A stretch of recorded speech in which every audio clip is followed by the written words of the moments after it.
شیخ غلام الله رحمتی رحمه الله هغه به یو قصه کوله، الله دې وبخي. وایي یو ځای کې ملګري ویل چې یو کس دی هغه سره مناظره او بحث کول پکار دي.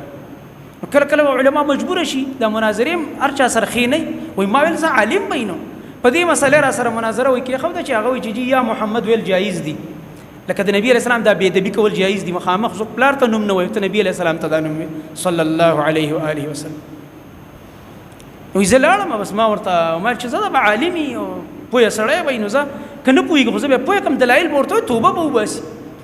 نو چې ما ورته ویل چې زه تا اول خبره شروع کړه وایه خپل دلایل دی، تا سره څه دلیل دی؟ نو کوم ملګرو چې دا باس جوړ کړی هم ښه سادهګانو سړی تللی یې نه چې د کمې قبیلې دی او عالم دی ولا دونه غټ راغوښتی.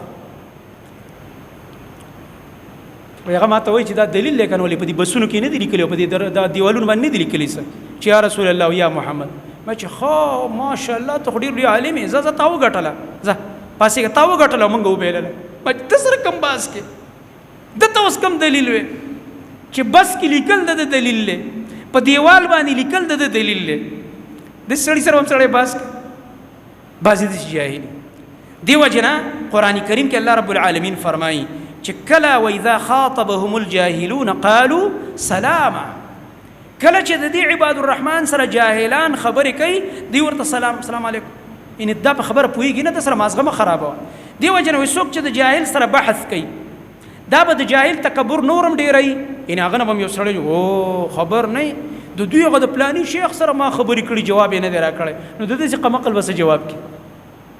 نو هغه نورم دغه شي تکبر یې ډېر شي، حماقت یې ډېر شي. بل جاهل سره بحث وایي داسې دی لکه د اوبو د پاسه لیکل، اوبو د پاسه لیکل کېږي. زه ته د اوبو د پاسه یو نوم خو ولیکه که نه بیا ما ته وښایه دا اوبو د پاسه لیکل نه کېږي، اوبو د پاسه لیکل مه کوه، قمقلتوب مه کوه. بل دا وخت ضایع کول دي، بل دا خپل استعداد او عقل ضایع کول دي. ته عقل په هغه څیز کې لګې ضایع کې چې هغه سمیږي نه، جاهل دی او ته ورسره لګې نه که نه دا دلیل دی او نه که نه دا دلیل پېژنې نه، ته ورته دا دی دغه ته وایي تا ول دا مونځ وایه، مونځ تا له درځي که نه درځي، مونځ نه شي ویلی او ته ورسره په دلایلو کې اړم شوې چې دا دلیل دی او دا دلیل دی. داسې کس سره به خپله دماغ نه خرابې. دغه رنګ یو سړی په عربیت نه پوهېږي، په قرآن حدیث نه پوهېږي، د هغې په مقاصدو نه پوهېږي، د هغې په حلال و حرامو نه پوهېږي، د هغې په اسباب النزول نه پوهېږي، په دې خبرو یې د سره علم نشته دی او ته هغه لګې هغې سره بحث کې، نو دا نه ده پکار.